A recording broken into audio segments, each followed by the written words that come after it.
제사를 드렸으며 그가 지은 산당의 제사장을 베델에서 세웠더라. 그가 자기 마음대로 정한 달, 곧 8째 달 15째 날로 이스라엘 자손을 위하여 절기로 정하고 베델에 쌓은 제단에 올라가서 분향하였더라. 이것은 그가 이 여로보암이 불신한 가운데 행했다는 거예요. 불신한 가운데. 하나님 말씀을 어긴 거죠. 자기 멋대로 한 거예요. 사울 왕이 왜 폐위되고 하나님께 버림받았죠? 사무엘을 기다리지 못했어요.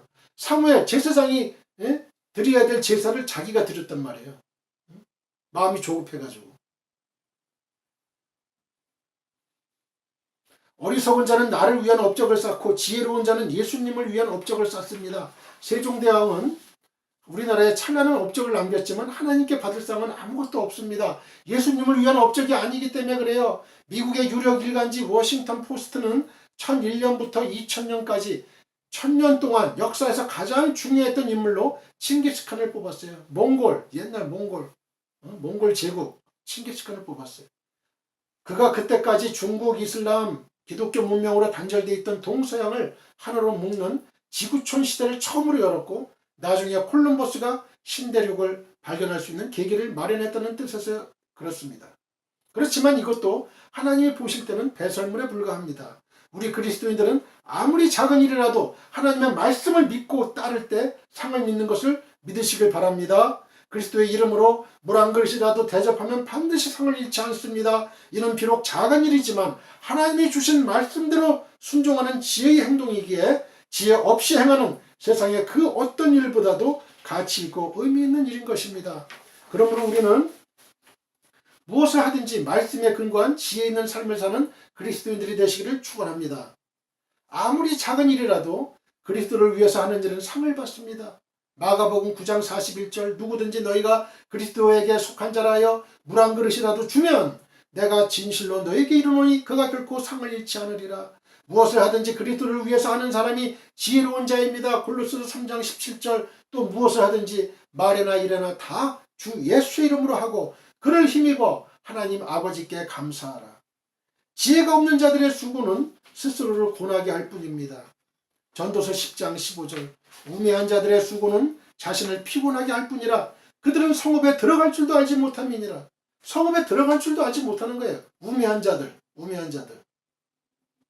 성도는 무엇이든지 하나님의 영광을 위해 해야 합니다. 고린도전서 10장 31절 그런즉 너희가 먹든지 마시든지 무엇을 하든지 다 하나님의 영광을 위해 하라. 우리는 하나님의 소유물이에요. 하나님의 피값으로 우리를 샀어요. 우리는 하나님의 것이에요. 하나님의 말씀대로 순종해야 돼요. 셋째, 지위가 높아도 지혜가 없으면 그는 짐승과 같습니다.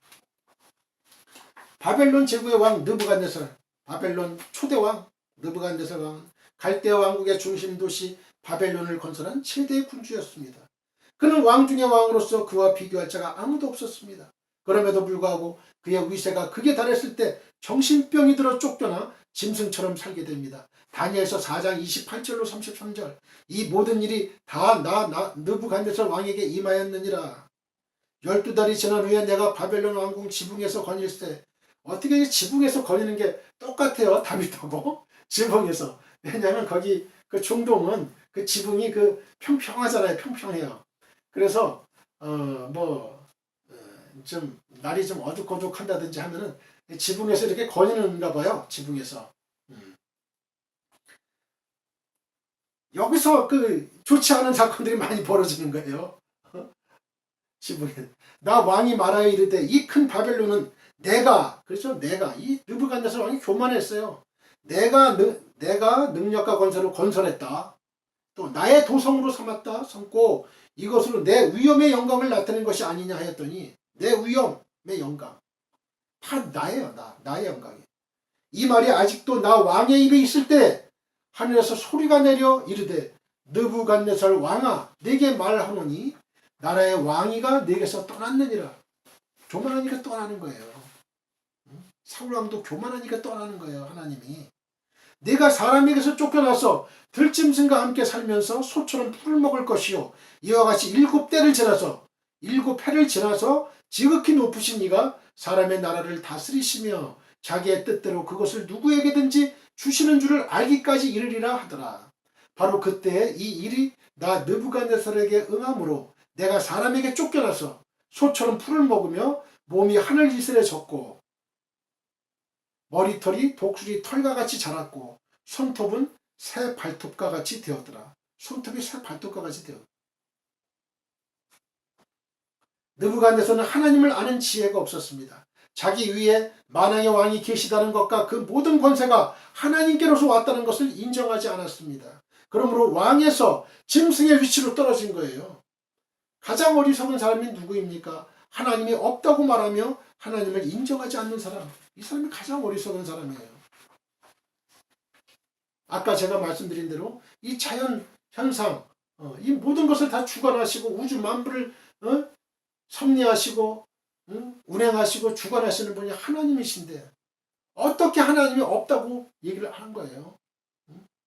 지금 그 진화론을 주장하는 진화론자들이요, 아주 골수 진화론자, 아주 유명한 진화론자가 그 자기 진화론을 그 이론을 그 포기했어요.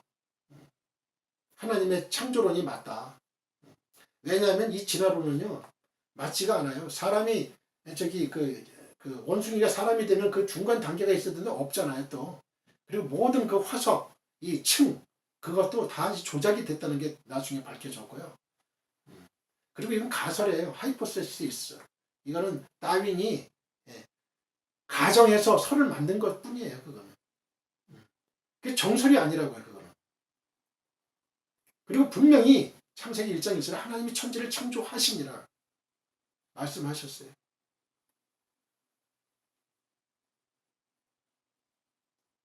그거를 우리 학생들이 지금 배우고 있다 이거예요. 그 진화론을 공부를 해야 점수가 나오게 돼 있어요. 그러니까 바꿔야 돼요. 우리가 창조론으로 바꿔야 되는 거예요. 그거를.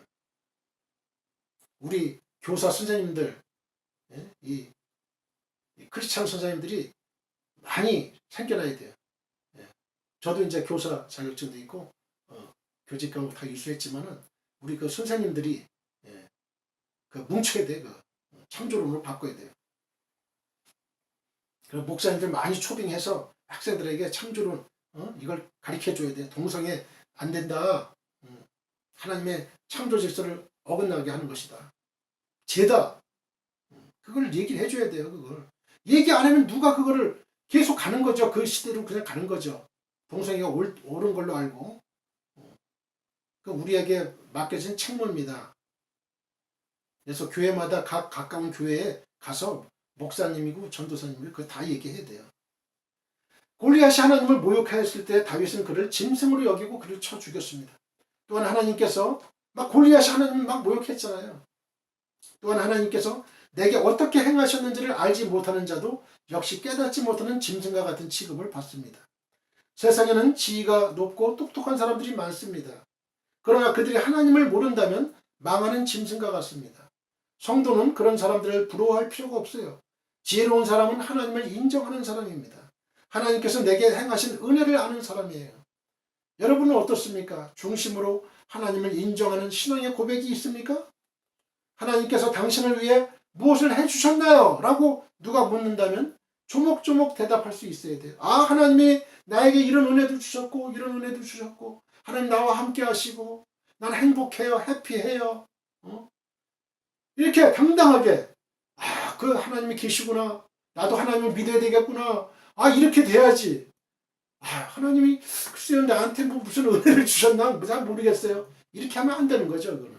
전도의 문이 닫히는 거예요. 그러면 하나님의 은혜를 생각할 때면요 가슴이 저려오고 눈물이 맺혀야 돼요. 나의 나된 것은 하나님의 은혜로다. 사도 바울이 그랬잖아요. 나의 나된 것은 하나님의 은혜로다. 하나님이 안 계셨으면 우리가 자살할 수도 있고 또 낭망하고 절망해서 환자가 돼서 정신병동에 가 있을 수도 있고 생각하기가 끔찍하잖아요. 하나님이 없으면요 우리는 우울증에 걸리고 정신병에 걸리고 자살하기가 쉽고요. 다 그런 존재들이에요. 연약한 존재들이에요. 하나님이 나를 안 붙잡아 주시면요 하나님의 그 강권적인 팔로 나를 잡아주시고 성령께서 내 안에 역사하시고 내가 기도하고 말씀 보고 찬양 드림으로 내가 새로운 하나님의 힘을 받는 겁니다. 이 힘으로 나가서 열심히 사는 거예요. 전도하고 때가 되면 하나님 어떻게 하면 내가 하나님의 일을 할까? 어떻게 하면 내가 하나님 한 영혼에 전도할까? 어떻게 하면 하나님 말씀 전할까? 항상 여기에 집중이 돼야 돼요. 우리 인간은 하나님의 그 사명을 감당하기 위해서 우리는 있는 거예요. 먹고 사는 것도 다 하나님이 다 책임져 주시는 거예요. 하나님이 아니었다면 지금의 저는 있을 수 없습니다. 라는 겸손한 고백이 있는 자가 지혜로운 자입니다. 사람이 존귀해도 하나님을 알지 못하면 멸망하는 짐승과 같습니다. 시편 49편 20절 존귀하나 깨닫지 못하는 사람은 멸망하는 짐승 같도다. 악인은 교만하여 하나님이 없다고 합니다. 시편 4절 악인은 그의 교만한 얼굴로 말하기를 여호와께서 이를 감찰하지 아니하신다 하며 그의 모든 사상에 하나님이 없다 하나이다. 하나님이 없다 하는 자는 악인이에요. 악인. 여호와께서 아무것도 감찰하지 아니하신다. 그의 모든 사상에 하나님이 없다. 이건 악인이에요. 악인. 하나님을 믿지 않는 죄가 가장 큰 죄예요. 가장 큰 죄.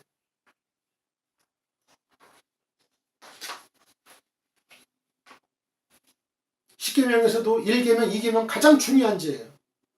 가장 중요한 죄. 또 인간의 계명 중에서도 내 부모를 공경하라. 이게 가장 중요한 거라고. 가장 중요한 거예요. 하나님을 알고 경외하는 것이 지혜의 근본입니다. 잠언서 9장 10절 여호와를 경외하는 것이 지혜의 근본이요 거룩하신 자를 아는 것이 명철이니라. 여기 잠언서 9장 10절에도 나와 있잖아요.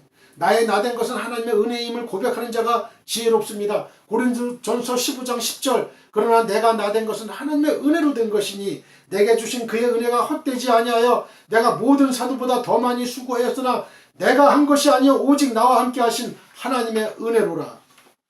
지혜는 있어도 되고 없어도 되는 액세서리가 아니에요. 지혜가 인생의 판도를 결정짓습니다. 지혜가 나를 재물이 있는 거지로 만들 수도 있고 영원한 부자로 만들 수도 있습니다. 지혜가 내 활동을 업적으로 만들 수도 있고 배설물로 만들 수도 있습니다. 지혜가 나의 신분을 존귀한 왕으로 만들 수도 있고 짐승과 같은 위치로 전락시킬 수도 있습니다. 그러므로 지혜를 가장 귀한 손님으로 대접하십시오. 여러분에게 큰 영광을 안겨다 줄 것입니다. 다같이 기도 올리겠습니다. 사랑의 하나님 아버지 은혜를 감사합니다. 이 시간에 부족한 종이 하나님의 말씀을 대언했습니다. 아버지 하나님 혹시라도 잘못 전한 것이 있으면 우리 성도님들의 기억 속에서 사라지게 하시고 오직 하나님의 말씀만이 저들의 심령에 남아있을 수 있게 하시고 저희들의 뇌리에 박힐 수 있게 도와주시옵소서. 할렐루야. 하나님 아버지 지혜가 가장 중요합니다. 여호와를 경외하는 것이 지혜요 지식이라 하였습니다. 아버지 하나님 우리는 하나님의 피조물입니다.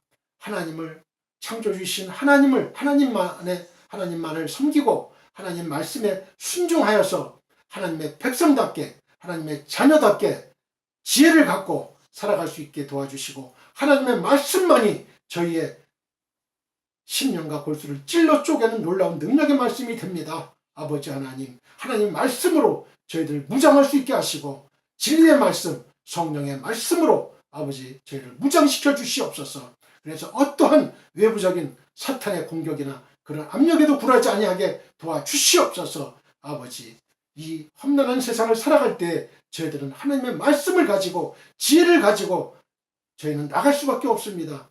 하나님 우리 성도님들 이 말씀 가지고 이 피와 살이 되어 하나님 양분을 먹고 양식을 먹고 나아갈 수 있게 도와주시옵소서. 감사하며 예수 그리스도의 거룩하신 이름으로 기도했습니다.